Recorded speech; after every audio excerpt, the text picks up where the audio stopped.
ছেলেদের শৈশব কাটে স্কুলে আর যৌবন কাটে প্রবাসে।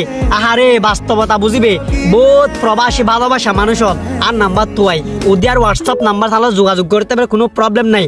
তবে নিয়ে বাস্তবতা যে ছেলেদের শৈশব কাটে স্কুলে, মানে গোফুয়ার বয়স যেতে কি 15 বছর 18 বছর 20 বছর হয় কবে স্কুলের মধ্যে পড়ালেখা করে, বেশ 22 বছর 25 বছর যেতে হয় হর জঙ্গ পরে দূর প্রবাসের মাঝে জঙ্গ পরে কিনলে। আহারে পুরুষের জীবন বহুত কঠিন জীবন, একমাত্র পুরুষই জানে।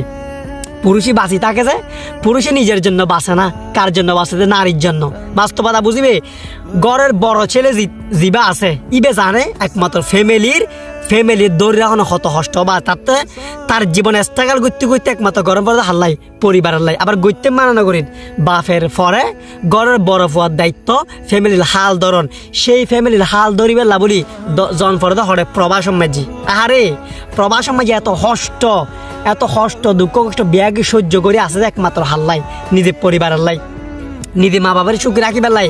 আর ঘরের বড় ছেলে বাস্তবতা বুঝিবে যদি মা দেখতু প্রবাস সমাজে হইলে কষ্ট গরম পানি যে মা বাপে দেখতু নিজের চকি মা হয়তো দফুত এই হাজ তো গরমের দরকার নাই, এখন দেশের মাঝে ফরি থাক আলু বাতা ফাইনাল খাই বাঁচি থাকি।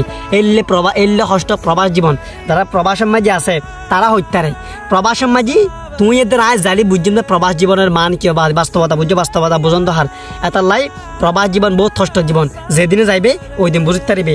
দেশের মাঝে যেতে আজি ডুফেলা আজি রোহো ই নবাজি আর একটা লাগেছে ডুফেলা গাইছি, কিন্তু ডুফেলা জিবা হিসেবে হইতারে প্রবাসের মাঝে কিভাবে আসিল, ডুফেলা আসিল না গরিব আসিল ইন একমাত্র হন হইতারে প্রবাসের মাঝে জিবা আসিল।